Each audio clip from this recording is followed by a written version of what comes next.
ഒരു ചിരിയുള്ള നോവായി കടന്നുപോയ പ്രിയ സുഹൃത്തിന് പ്രണാമം.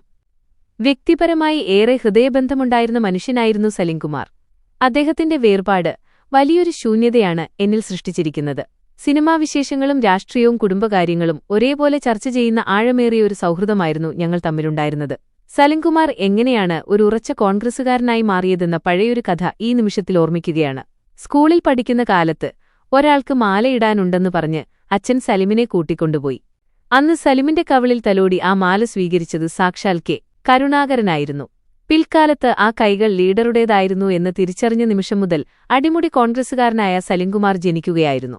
കോൺഗ്രസുകാരനായതിന്റെ പേരിൽ മാത്രം പലതും നഷ്ടപ്പെട്ടപ്പോഴും അതിലൊന്നും പരാതിയില്ലാത്ത ധൈര്യത്തിന്റെ പേരായിരുന്നു സലിംകുമാർ. സ്ഥാനമാനങ്ങൾക്കു വേണ്ടി നിലപാടുകൾ മാറ്റാൻ അദ്ദേഹം ഒട്ടും തയ്യാറായില്ല. Leader K. കരുണാകരന്റെ രാഷ്ട്രീയ ശേഷിപ്പുകൾ ഉള്ളിൽപേറിയ വിട്ടുവീഴ്ചയില്ലാത്ത കോൺഗ്രസുകാരനായിരുന്നു അദ്ദേഹം.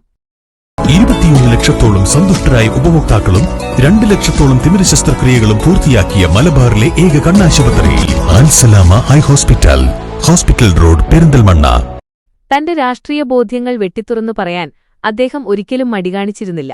നിയമസഭാ തിരഞ്ഞെടുപ്പ് കാലങ്ങളിൽ കോൺഗ്രസിനായി ഓടിനടന്ന് പ്രചാരണം നടത്തുന്ന സലിംകുമാറിന്റെ ആവേശം എടുത്തുപറയേണ്ടതാണ്. പാർട്ടിക്കുവേണ്ടി സജീവമായി രംഗത്തിറങ്ങാൻ അദ്ദേഹം എന്നും മുൻപന്തിയിലുണ്ടായിരുന്നു.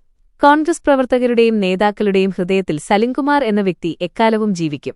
അദ്ദേഹത്തിന്റെ രാഷ്ട്രീയമായ കടപ്പാടുകൾ വിസ്മരിക്കാനാവില്ല. സലിംകുമാറിന്റെ മകൻ ചന്തുവുമായുള്ള എന്റെ ബന്ധം സലീമിൽ നിന്ന് തുടങ്ങിയതാണ്. അതിന് അദ്ദേഹത്തിന്റെ തമാശകൾ പോലെ തുടക്കമേയുള്ളൂ, അവസാനമില്ല. തമാശകളിലൂടെ എല്ലാവരെയും ചിരിപ്പിക്കുമ്പോഴും ഗൗരവകരമായ സൗഹൃദം കാത്തുസൂക്ഷിച്ച മനുഷ്യനായിരുന്നു അദ്ദേഹം. വേദനയോടെയാണെങ്കിലും പ്രിയ സുഹൃത്തിനു മുന്നിൽ പ്രണാമമർപ്പിക്കുന്നു.